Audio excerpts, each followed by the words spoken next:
আসসালামু আলাইকুম, স্বাগতম কনক শোভন ব্লগসে নতুন আরেকটি ভিডিও নিয়ে চলে এসেছি। আশা করছি সবাই ভালো আছেন। আলহামদুলিল্লাহ আমরাও ভালো আছি। আজকে বিকালবেলা থেকে ভিডিওটা শুরু করছি। তো এই তো রেডি হয়ে বের হয়ে গেলাম। সকালেই বর অফিসে যাওয়ার সময় বলেছিল আজকে ঘুরতে নিয়ে যাবে বিকালে অফিসের পর। তো সেজন্য আর কি এই তো ঘুরতে বের হলাম। আর কোথায় যাব তেমন কোনো নির্দিষ্ট কোনো জায়গা নেই। বের হয়েছি মানে হয়তো 300 ফিট যাব বা যেদিকে মানে দিয়াবাড়ি বাইদিকে যাব, কিন্তু পরে 300 ফিটের দিকে বর নিয়ে যাচ্ছিল। তো এই তো আর রাতে ঘুরে টুরে তারপরে আমার বোনের বাসায় আবার আমাদের দাওয়াত আছে। দাওয়াত বলতে আমার না, আমার বরের, মানে তার হাঁসের মাংস খাওয়ার দাওয়াত। তা আমি তো হাঁসের মাংস খাই না। তো এই তো দেখা যাক, ঘুরে টুরে ইনশাল্লাহ আমার বোনের বাসায় যাব।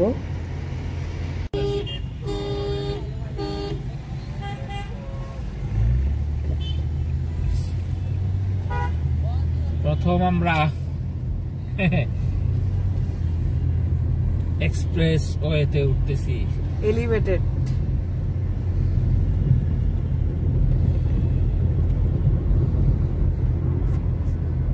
জানি না কোথায় যাব।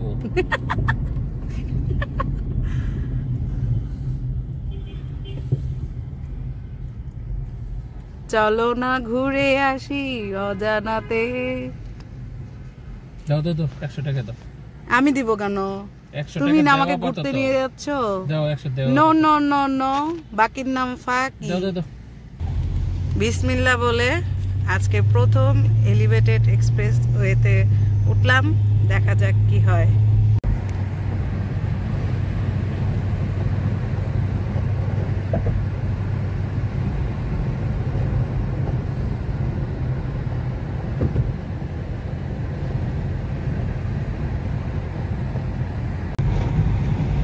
কি বললা আবার বলো। মনে হচ্ছে বিদেশে গাড়ি চালাচ্ছি, এত সুন্দর, অসাধারণ। খুবই সুন্দর। এই যে দেখেন রাস্তা। জানি না, প্রথম দিন উঠছি, ভালোই লাগলো, অভিজ্ঞতাটা খুবই ভালো। বিশাল রাস্তা উপরে, বোঝা যায় না। এখন আমরা হাতির ঝিলে নেমে যাব। মানে বিশাল রাস্তা।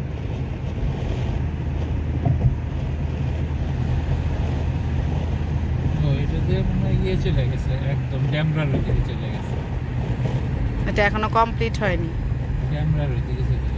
প্রথমে ভেবেছিলাম 300 ফিট যাব, কিন্তু হঠাৎ করে 300 ফিটের রাস্তায় যখন ঢুকতে নিয়েছি তখন আমার বরকে বললাম আমরা তো এখন পর্যন্ত এলিভেটেড এক্সপ্রেসে উঠিনি, চলো আজকে এলিভেটেড এক্সপ্রেসে যাই।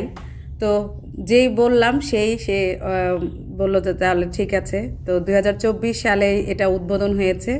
তো 2024 সালের শেষ দিকে যে এটাতে উঠবো, আসলে কোনো প্রিপারেশন ছাড়াই একদম। তো ভালো লাগতেছে, নতুন একটা জিনিস নিজেদের শহরে, তো খুবই ভালো লাগতেছে। তো আমরা এইটাতে উঠলে ফার্মগেটও যাওয়া যায়, তারপর হাতির ঝিল যাওয়া যায়।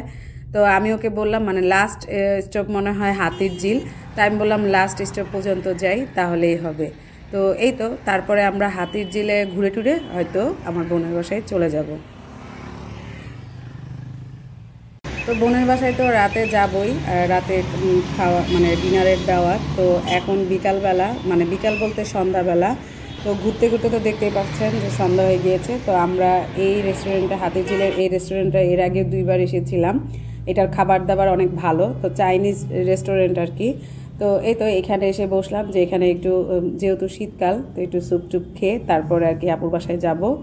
তো এই তো অর্ডার করেছি অলরেডি, থাই স্যুপ অর্ডার করেছি, অন্থন আর ক্যাশনার সালাদ অর্ডার করেছি। তো এই যে অর্ডার দেওয়ার সাথে সাথে দেখলাম বেশিক্ষণ অপেক্ষা করতে হয়নি, খুব তাড়াতাড়ি খাবারগুলো চলে এসেছে। আর ওদের খাবার এর আগেও খেয়েছি, তখন আমার বড় বোনও ছিল একবার আমাদের সাথে। তো আজকেও আপুকে অনেক মিস করতেছি। আর ওদের খাবার বরাবরই অনেক মজা, ইয়ামি, একদম ফ্রেশ আর হলো ঘরের মতন। যেমন এই যে ক্যাশনাট সালাদটা তো খুবই মজা হয়েছে, আমি ঠিক যেরকম আমি বানাই ঠিক সেরকম হয়েছে। তো আমার বড় বলতেছিল খুব মজা হয়েছে। এই তো রেস্টুরেন্টে খাওয়া দাওয়া শেষ করে আমরা এখন যাচ্ছি। আর এদিকে ও ভুল করে হয়তো বা আমি জানি না, মানে তার নাকি মাথায় কাজ করে নাই, তো একটা ছোট চিপা রাস্তা দিয়ে ঢুকে পড়েছে। তো এখন এই চিপা রাস্তায় তো দেখতেছি প্রচুর জ্যাম, আর এখন আমরা জ্যামে পড়ে আছি প্রায় আধা ঘন্টা ধরে। তো এই তো অবশেষে জ্যাম ছেড়েছে, কিন্তু আমরা পরে যে গুলশান 1, 2 এগুলো হয়ে তারপরে আর কি এখন মিরপুরে যাব, কারণ আমাদের যে শর্টকাট রাস্তাটা যেটা ছিল সেটা সে ভুল করে ফেলেছে। তা এখন আর কি যেতে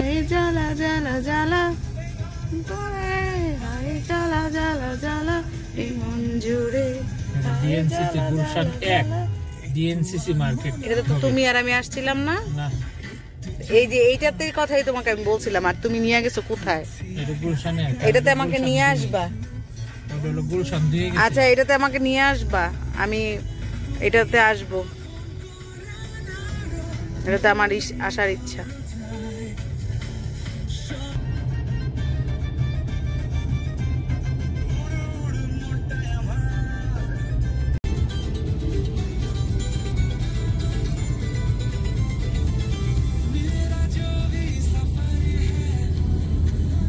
ভুল করে এসে ভালোই হলো, কারণ অনেক দিন পর বা অনেক বছর বলবো তিতুমির কলেজটাকেও দেখলাম, পাশাপাশি এই যে এখন আবার শহীদ আনোয়ার গার্লস কলেজ দেখতে যাচ্ছি। তা আমার বরই বলতেছিল যে দেখো তোমার কলেজ, তো এই তো তিতুমির কলেজও দেখলাম, শহীদ আনোয়ার গার্লস কলেজও দেখলাম। তো এই তো স্মৃতিগুলো আর কি ভালো মানে মনে পড়ে গেছিলো। তো খুব ভালো লাগতেছিল অনেক দিন পর এই রাস্তাগুলো, আর অনেক ঘোরাঘুরি হয়েছে, কারণ অনেক দিন পর কিন্তু গাড়ি দিয়ে এভাবে ঘুরতে বের হয়েছি, কারণ গাড়িটা এতদিন মানে বের করা হয়নি।